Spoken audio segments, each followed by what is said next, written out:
Hello and welcome to part 10 of Dev Maths and Stats Refresher Course Lecture 1, where we look at linearization, something you'll use in econometrics.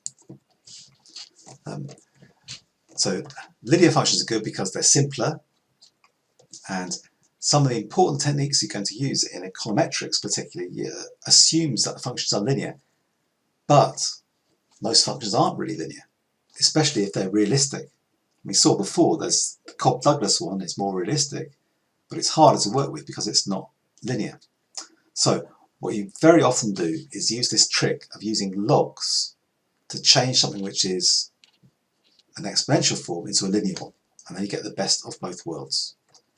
So let's just show you how to do that. We have to assume that some numbers are non-negative, which is why you have these squiggles. So here we have a Cobb-Douglas function where C is equal to a fixed, so it could be cost is equal to a fixed number, which we're assuming is greater than 0, times y, which could be input or something to the power 2 over 5. So we're assuming that C0 and y are both greater than 0. So if you start with this Cobb-Douglas function and take logs of both sides, so log of C must be equal to log of the right-hand side. Now you can use the rules for logs to simplify this right-hand side, because you know that log of this times this, you can separate that into two parts, so it's log of this plus log of this. And then the other rule is that you can use this exponent can come out and multiply it. So you should be able to apply those rules to find this. So log of C is equal to log of C0 plus 2/5 log of y.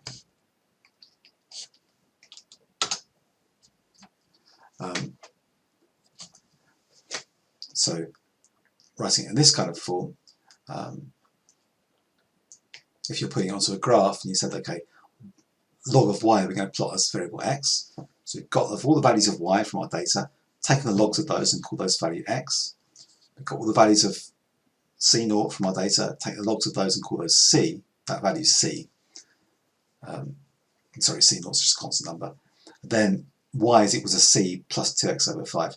And as we saw above with the linear functions, this is just a function with a slope of 2/5 and a y-intercept c. So plot the data, and from the data you can see the intercept will give you c, the slope will give you the 2/5. It's often used if you have more than two variables. You can have many variables like this. So here I've got several. So let's assume we had a function where q is equal to u to the power a, v to the power b, w to the power c. That's that to linearize that, take logs of both sides and use the rules of logs to simplify it. And then when you're plotting the data, take the values of u, take the values of u and log those, take the values of v and log those, and call those x, y and z. So what you're plotting is something like this. So you'd start off not knowing what a, b and c were, you just got the values for the observations for u and v and w. So plotting those values of log u, log v, log w, you can, and working out the slopes in each direction, you can work out the values of a and b and c. And I think it's worth showing you these two by hand. So if that's all fine, then please just fast forward to the end. Otherwise, I'm going to show you those two things by hand. So the first one, C0 y to 2/5.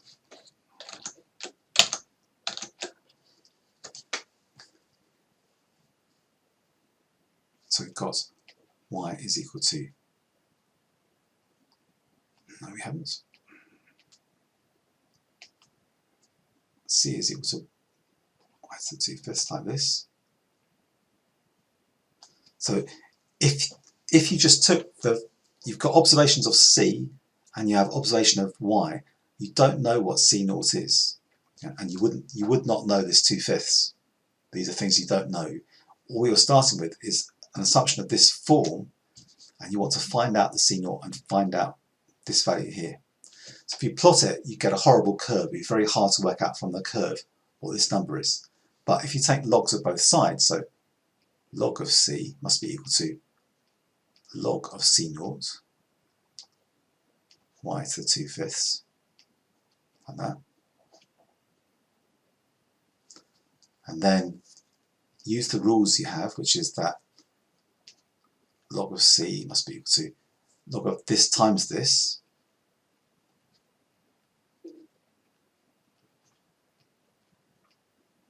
turns into a plus, because log of this times this turns into log of this plus this.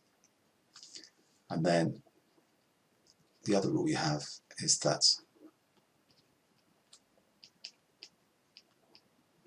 this number up here can come down in front of the log,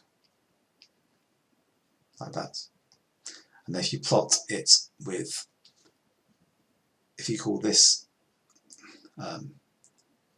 if that's called, I can't remember what I called it, y, if this is just called c, and this is just called x, then you have y is equal to c plus 2/5 of x. Okay, so that's one of them, and then the other one is the same thing with more variables. That's this one here. So q is equal to, you say v to the b of w to the c.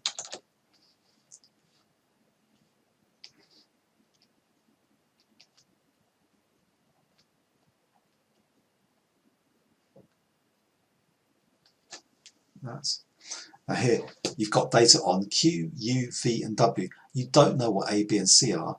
If you drew that on a graph, it would be impossibly complicated, but you can linearize it like this by taking logs.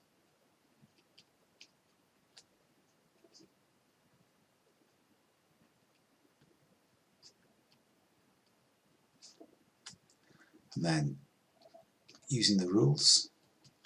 So log of this times this comes that. Oops.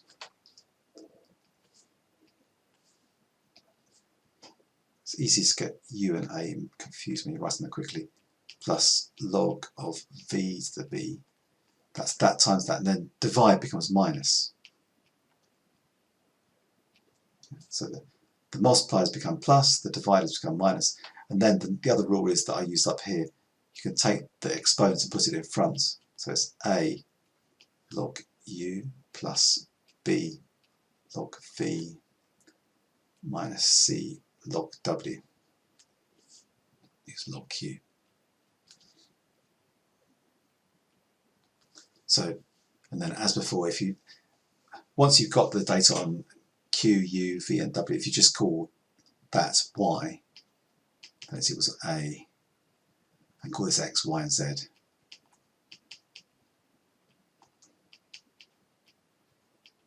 Plus cz. So that's z, that's y, that's x. Okay. So you have a linear function, y is equals ax plus by plus cz. And you can use econometrics. If you put the values for y, x, I should call that something different from y, x, y and z, and you can work out the values of a, b and c. I should call that a different thing. P.